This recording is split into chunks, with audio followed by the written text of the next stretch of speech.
Dobrý den, slečno. Dobrý den. Slečno, prosím vás, mohl bych vás zastavit na minutku? No, co byste potřebovali? Já bych měl pro vás možná, počkejte, jenom se tady na vás takhle namířím. Já bych měl pro vás možná zajímavou nabídku.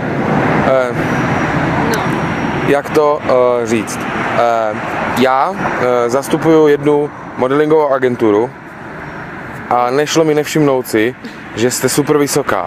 A teďka se chci zeptat, jestli už se náhodou něčím jako modeling nebo takhle neživíte. No, neživím. A čím se živíte, když se mu zeptat? Já jsem recepční. Recepční? No. A mohu se zeptat, kolik měříte? 174. To bych vám typoval teda víc, ale 174 je tak nádherný, jste skoro vyšší než já. Agentura, kterou zastupuju, No. tak ta schání slečny do různých magazínů, časopisů a tak dále. Ale náš hlavní partner je jeden velice dobrý a slavný fotograf, který fotí pro jeden z nejprestižnějších pánských magazínů se spodním prádlem, jako fashion. Jako. Jo. A platí za to velice, velice dobrý honoráře. To znamená, že já nevím, kolik si vyděláte jako recepční. Tak 25 měsíčně. Tak to byste mohla mít teoreticky jak za půl dne focení. No a co bych pro to musela udělat teda? Pokud byste měla zájem, jediné, co by mi stačilo je poslat mu takhle fotku, jako, jak vypadáte. Nic, jenom bych si vás vyfotil a poslal bych mu ta počka, co by se mohli domluvit s nimi čísla, nebo by se počkali na odpověď, nebo já nevím. No, tak za to asi nic nedám, no tak jo, tak to můžu. No na to nic nedáte, můžete jenom získat. Dobře, tak jo. Můžu vás teda vyfotit, jo? No můžete určitě. Počkejte, musím jít dál. Tak.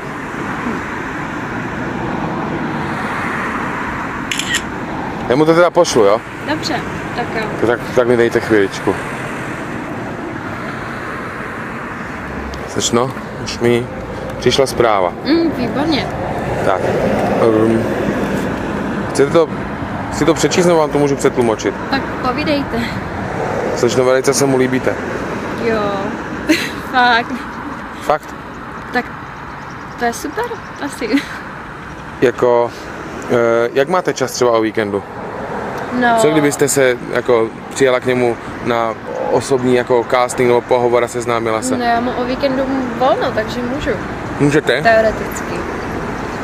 Teoreticky můžete. No. Dobře, tak teoreticky řekněme, že vám s ním seznámím. No. A druhá taková teoretická otázka je, umíte být vděčná? No, já si myslím, že jo, záleží na tom, že jo. Na čem? Proč, co je to za otázku? No, berme to jako obchod, jo?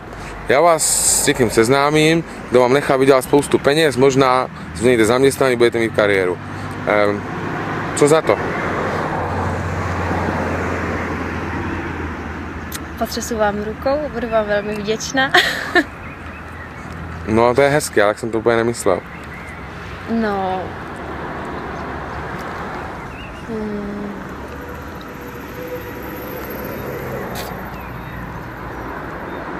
No a to by bylo... Podotýkám, že jsem se dlouho nesetkal s žádnou ženskou, jako intimně. Takže by to nebylo nic náročného. No a u toho by byla ta kamera, nebo už jsme u toho byli jenom my dva? Řekněme, že bych to chtěl nahrát jen pro sebe.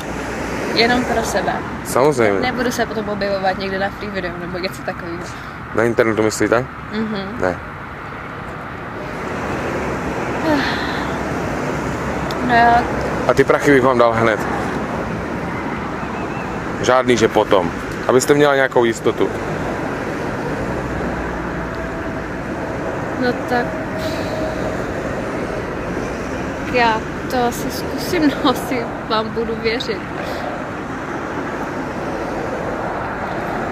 To je super odpověď, tak počkejte. Tady máte tohle. Přepočítejte si to klidně. Dobře.